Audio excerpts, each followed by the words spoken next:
दिल्ली के अंदर जो चुनाव हो रहा है, इंडिया अलायंस को लेकर के लगातार मेन स्ट्रीम मीडिया में ऐसे भी खबरें चल रही हैं कि इंडिया अलायंस टूट चुका है।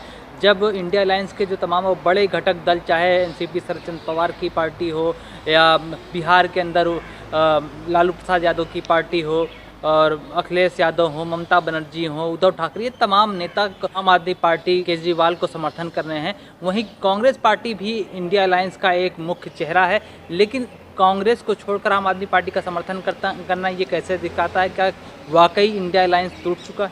देखिए, इंडिया अलायंस बिल्कुल भी नहीं टूटा है और ऐसी कोई बात नहीं है। अगर हम लोग सपोर्ट कर रहे हैं, हम मानते हैं कि काफ़ी जो प्रमुख दल हैं, चाहे वो हमारा पार्टी हो, चाहे वो अखिलेश जी हो, चाहे ममता बनर्जी हो या संजय राउत हो, मतलब उनकी पार्टी ने, सभी ने उनको सपोर्ट करा है केजरीवाल जी को। इसका पर्पस सिर्फ एक है कि बीजेपी को दिल्ली में आने से रोकना।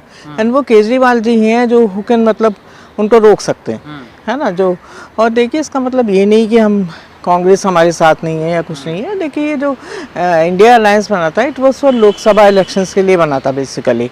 तो स्टिल हम लोग सब एक दूसरे के रिस्पेक्ट करते हैं। ऐसा नहीं है कि कोई मतलब वी आर अगेंस्ट कांग्रेस या राहुल गांधी जी। बट ये जहाँ तक दिल्ली की बात है, उसमें इसीलिए सपोर्ट करा है हम लोगों ने, ताकि एक बीजेपी की जो सरकार है उसको रोका जा सके, बिकॉज उनकी अच्छी स्टैंडिंग है यहाँ। एंड मेरे ख्याल से वो जीतेंगे भी, आप देखिएगा। तो यही है बस बेसिकली। तो ये सर के अफवाह तो देखिए वो फैला रहे हैं, मुझे पता है। उन्होंने ये भी बोला कि हम अभी एनडीए में हमारा विलय होने वाला है, हम लोग बीजेपी ज्वाइन करने वाले हैं। पर बड़े स्पष्ट शब्दों में पवार साहब ने उनके मतलब इरादों पे बिल्कुल पानी फेंक दिया कि देखिए, उन्होंने साफ बोला है कि हमारे यहाँ का कोई भी एक भी एमपी जो है वहाँ जाने के लिए तैयार नहीं है। और हम लोग अपनी विचारधारा के साथ हैं, हम लोग बड़ी मजबूती से खड़े हुए हैं।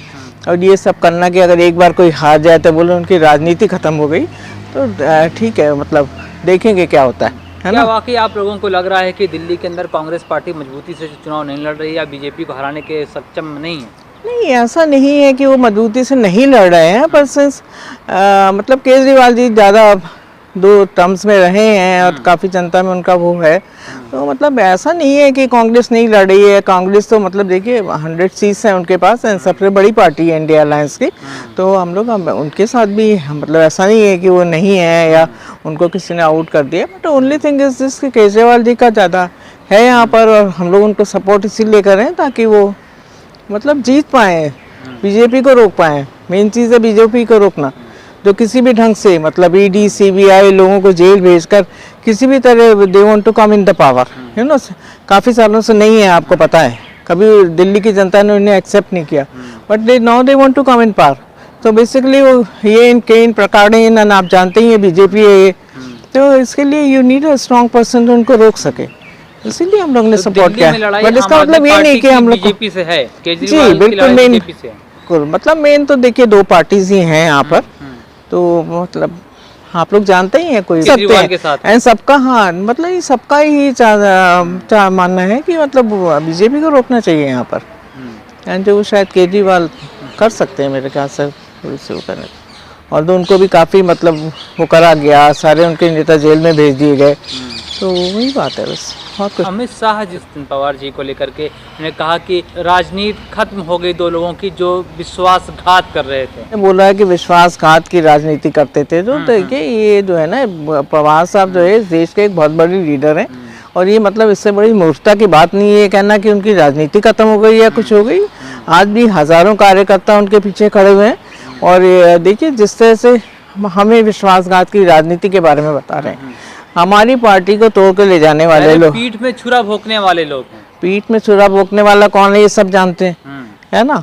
जिस तरह से आप हमारी पार्टी को तोड़ के वहाँ ले गए, हमारा सिंबल ले गए, सब कुछ चीज़ें ले गए। देखिए स्टिल फिर भी हम बहुत अच्छे से खड़े हुए हैं, कोई हमें वो नहीं है, हम फिर उठेंगे।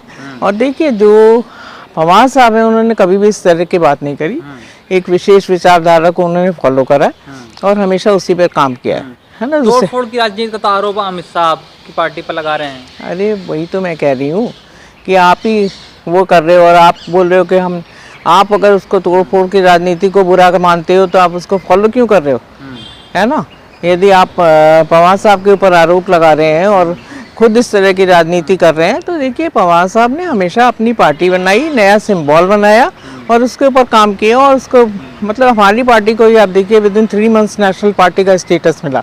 तो ये बातें जो है ना अमित शाह जी की, एक बहुत बड़े पद पर बैठे हुए हैं वो, और सही कहा है ये बात कि आप आज तक भी इतने अच्छे अच्छे गृह मंत्री यहाँ पर हुए हैं इस देश में, पर कोई भी किसी भी गृह मंत्री को मेरे ख्याल से राज्य से निष्कासित नहीं किया गया। जो उनको करा गया है, जिसको मैं शब्द नहीं यूज़ करना चाहती वो, पर जिससे से उनको राज्य में घुसने की परमिशन नहीं थी, तो तड़ी पार किया जाता है। बिल्कुल जी, वही मैं यूज़ नहीं करना चाह रही थी। तो देखिए मतलब ये बात तो है ही, है ना। तो उनको अपनी गरिमा के मतलब खुद ही अपने आप ऐसी बातें करोगे तो आपको जवाब भी मिलेगा, है ना। अगर आप इस तरह की बातें करोगे, वो भी एक इतने बड़े लीडर के लिए, तो हम लोग भी कोई चुप नहीं बैठे हुए हैं, है ना। हम भी बोल सकते हैं क्या जो कुछ भी है आपके बारे में। सब लोग जानते हैं कि क्या कानून व्यवस्था का क्या हाल है। अमित शाह जी के गृह मंत्री बनने बैठे हैं, और जितने भी अपराधी हैं उसको उन लोगों को किस तरह से लोग बढ़ावा देते हैं, है ना। जिस समय बिल्किस बानो के जो अपराधी हैं उनको ये मालाएं पहनाते हैं। टैनी को देखिए आप, कितना फेलिसिटेट करा इन लोगों ने। किसानों पे चढ़ा दो कुछ भी जाके ट्रैक्टर, उसके बाद आप मतलब माया जिस कहते हैं महिमा मंडित करते हैं किसी को भी, है ना। जितने भी अपराधी हैं आप उनको सबसे, जो भी जितना बुरा बोलेगा, चाहे वो विधुरी जी हो चाहे कोई भी हो, वो उतने ऊपर जाएगा बीजेपी में, है ना। उनको कोई डर नहीं है, उन्हें पता है कि जितना बुरा बोलेंगे, चाहे गोली मारो चाहे जो भी हो, ये लोग सबसे ऊपर जाते हैं। आप देखिए।